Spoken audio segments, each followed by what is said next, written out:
When I look at your decisions in critical areas in the law of land, they are decisions that you've made and which have an incremental impact, which have been useful.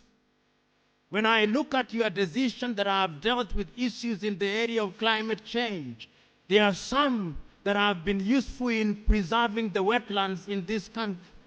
When I look at some of your decisions in the areas of the institution of marriage or commerce, they have expanded the frontiers.